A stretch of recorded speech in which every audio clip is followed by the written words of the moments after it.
Hey guys!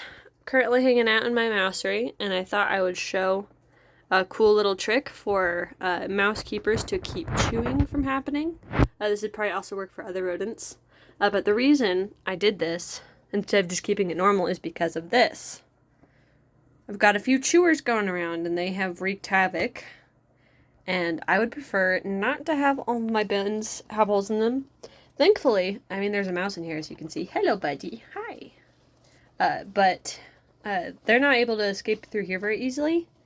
But if they were on the bottom, I've got cats. They're not usually in here, and I have a door that I can close off. But in the rare occurrences where I accidentally leave the door open, it does happen. We're all human. I want my mice to be able to be safe. And having a hole in the cage that a paw can reach through is not safe. So that led me to this. And this is basically galvanized, I think it's galvanized pipe hanger. All I know is it's from the plumbing section at Home Depot. It's got holes that alternate across it. It's smooth. So I just cut it to the length that I wanted to block off all of the high chew zones, which on these hefty bins are right here, this little edge, and then the corners.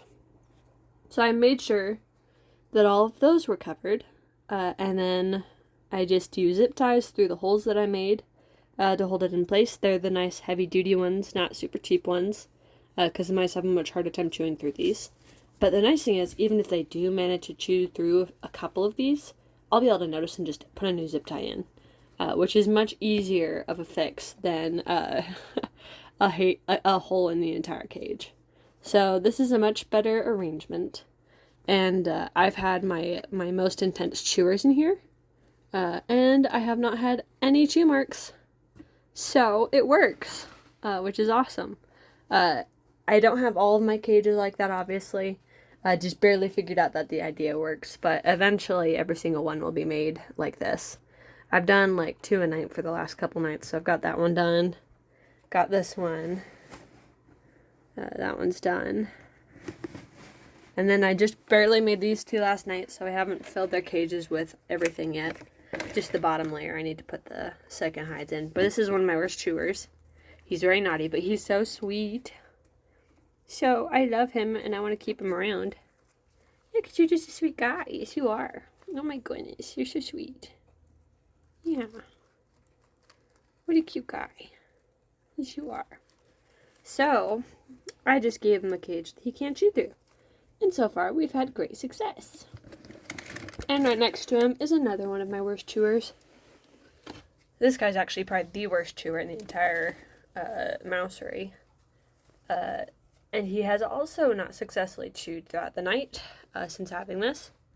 We'll give him a little bit longer, but he has chewed the heck out of a couple cages. This cage right here, this was chewed by him. It's awful. So he's very naughty. The reason I'm keeping him, though, is because he's an X-Black, and I don't have any other homozygous X-Black males right now. So, he's handy. There's Boji. We're waiting for the chance. Thankfully, he's pretty well behaved. Anyways, I just thought I'd show that because it's amazing, and it's going to save me, a million anxious nights is the most important thing, but also a few dollars, since I won't have to replace any more bins. At this point, they've probably chewed through like 5 of them, so it'll be nice to not have to worry about that again. Ooh, somebody in here marks the top of their cage. Alright. But otherwise, everybody else looks good. This boy, thankfully, even without the guards, has not chewed. They're not all chewers. But it only takes a couple naughty babies to spoil the bunch. But yeah, I'm going to go ahead and get to cleaning up, because it's a little bit crazy in here right now. Yeah, it's crazy. It's been a busy day. But I thought I'd share that, because I know that chewing is one of the worst things ever. Oh, one more perk of this, it's smooth, and you can smooth out these edges too with the Dremel, so that they're not sharp after you cut them.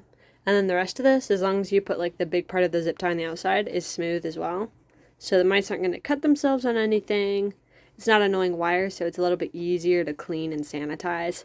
And because it's not glued on, you don't have to worry about it coming off when you have to do deep cleans or sanitization. So, awesome and very nice. Let's see, I feel like I want to show you guys a cute mouse before you go. We've at least got this little naughty booger. Boji, what are you doing? What are you doing? What are you doing on the floor? This is not where you belong, buddy.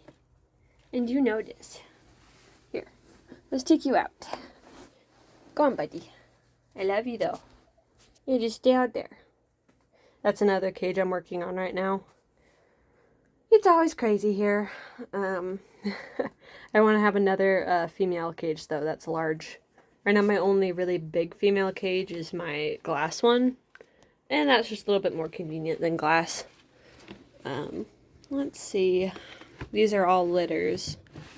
This one has a couple ladies who haven't given birth yet.